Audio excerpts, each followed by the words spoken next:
Okay, I've been busy working on this 2022 Indian Chief Dark Horse. After getting the bike started for the first time, I finally also got the rear fender and the subframe on, torqued a few things down like the swing arm. We also fixed the throttle issue. Come to find out, the connector was loose. And of course, I also did the first oil change after getting the bike started. I'm sure we're both glad that this was a simple fix, right?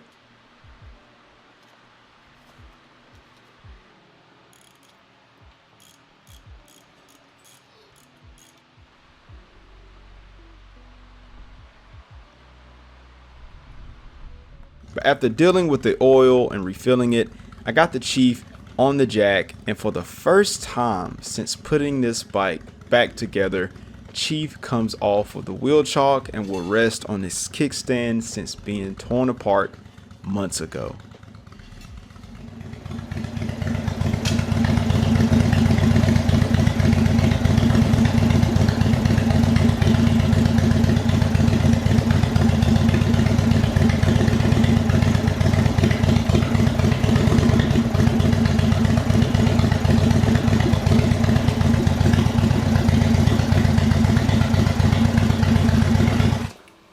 Next, I had to do a little bit of cleanup work, making sure a few things were aligned on Chief and also torquing down the front end now that the wheel is on the ground.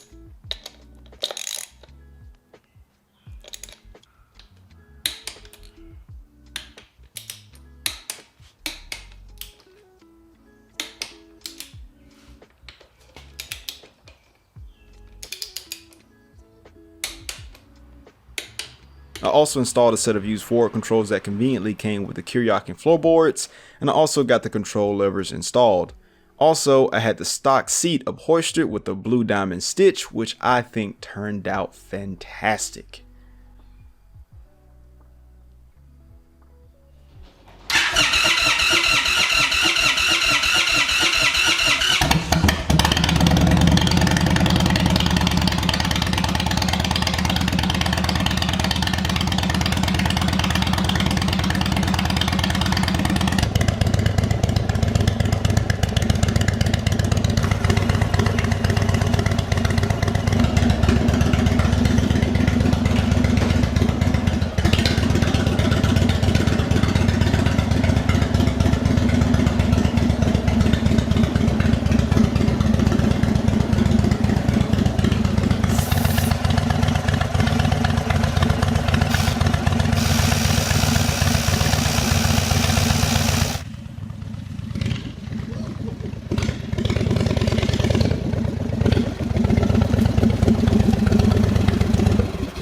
Hey man, I hit that thing. Yeah. Ooh wee. I was like wee. Ooh, that color though. Yeah, that scared me a little bit. Still getting some engine codes, but these are for the turn signals because they're not connected. But what's interesting is my ABS light will not go off, but it's not throwing a code, so I may just need to put more miles on it, but we'll see. We still got a chassis fault. Oh, that color. That color is just incredible. Oh man. Oh, that color is gonna be crazy.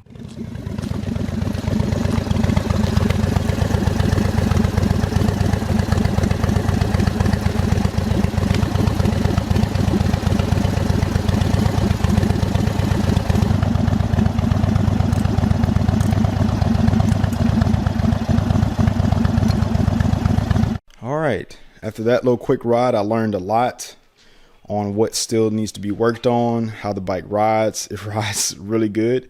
I didn't do a full ride because I don't have the signals on the front or the rear. It is unsafe to ride. So we do still have a few codes that need to be dealt with on the bike. The ABS light is constantly on, and I'm getting an error code for the wheel speed sensors because one of these is acting up. The wheel speed sensors are in between the rotor and the frame on both the front and the rear. So they are connected, I think. But basically, if you don't have the wheel speed sensors, you cannot detect speed, nor can you collect miles, nor can it the ABS module work. I did check the ABS fuse under the seat, and it is not blown, so there's something going on with that I'm just gonna have to figure out at another time. I'm also gonna have to adjust this felt really low compared to my liking. I'm gonna have to adjust that, but you know, there's still stuff to do. I gotta put these on, but this was just for me to get on the street, prove that the motor is good. It is not leaking or anything. There's no weird ticks, there's no weird noises. The motor is perfectly fine. The rear end is fine. The front end, other than the fender, is fine. I got to figure out a bracket for that. But right now, we know that the bike is good. And now it is time to take the bike to have that custom exhaust done. Bartholomew, what do you think? Yeah, I agree. Okay, so about these chrome levers with the rest of the bike being powder coated. I also have a set of powder coated levers, although one was damaged by me while testing some carbon fiber stuff, but it will be redone later.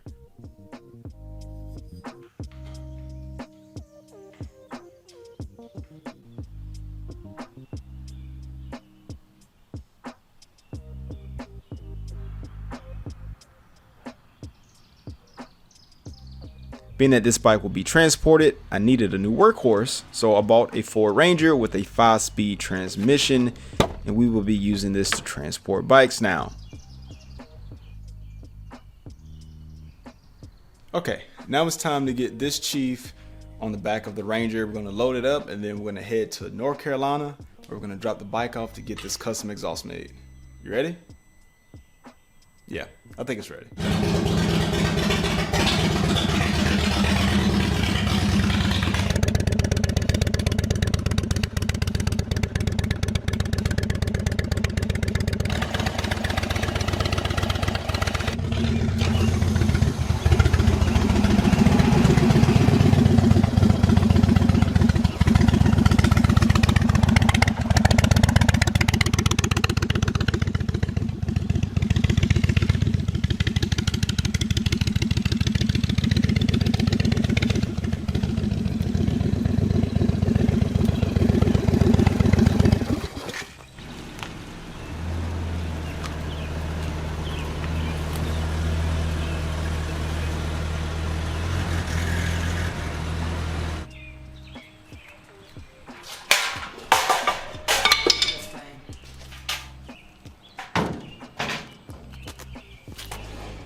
I've only done this 2 times. It's the second time I've had it up on the truck. And what it is, the motor, you can see when you're going up, the motor's sticking off of the rail, off of the ram, and it makes it look like the bike is further over than it needs to be. That's why I was checking the tire, but I got back on the bike to make sure that I was parallel to the ramp. Could I have gotten 2 ramps? Yes, but 2 ramps doesn't look as sketchy as using 1 ramp. So now that we got the bike on here, it's time to get it strapped down, and hopefully this trailer this trailer hose up. I mean, the tailgate.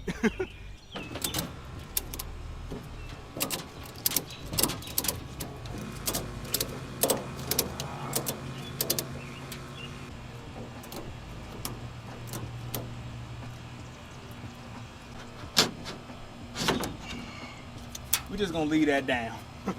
I don't know. Oh, there's no pressure on it.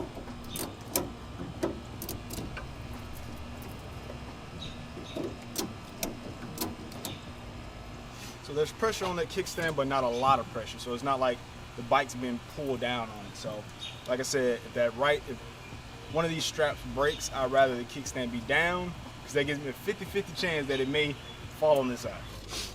Since I'm doing this in the dark, I'm just gonna go ahead and say it.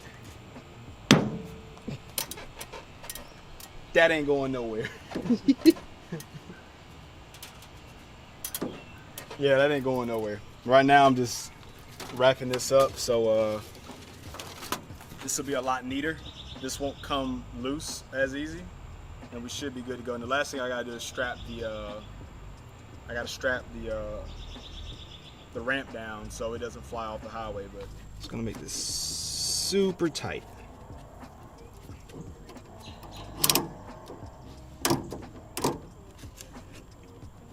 So that's just another way of tying this down so it has less of a chance of loosening up. Like I said, that ain't going nowhere. The Chief is loaded on the back of the Ford Ranger. Took it a quick spin around the block. I was not expecting that Ford Ranger to pull that Chief on the back as if it was not there. This truck is 1998, but yes, it works. It's secured. It ain't going nowhere. And tomorrow we head to North Carolina where we're gonna drop this Chief off and it's gonna get that custom titanium exhaust. I'm freaking excited. I'm taking you guys along with me, so let's do it.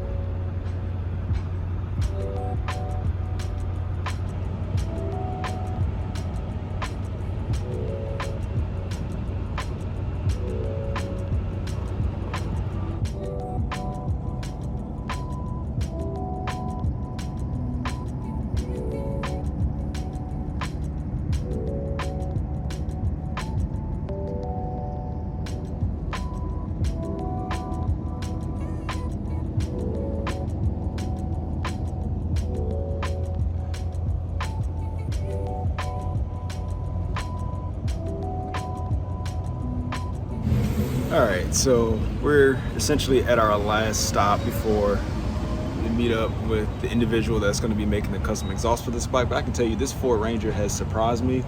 Being on the back of this, with the bike being on the back, it's almost like it's not there. It's done a really good job, and it really has surprised me. Also, these Harbor Freight straps, great.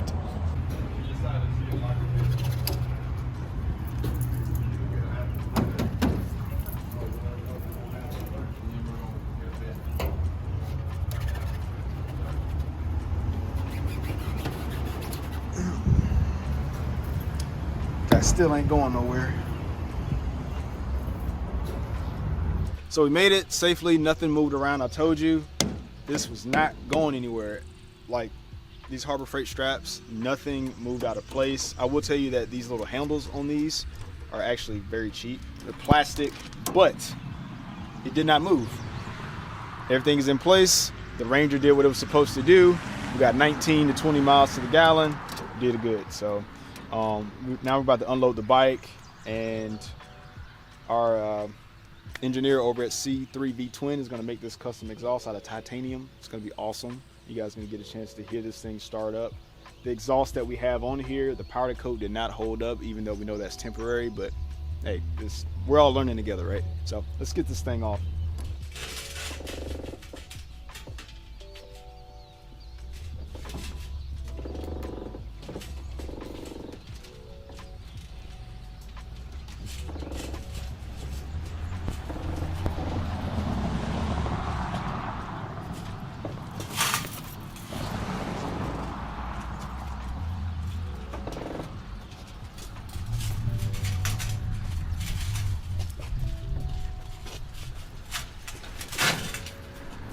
Ta-da! even though it's still sketchy. All right, bike's on the ground, so yeah, let's see if it actually get it to start.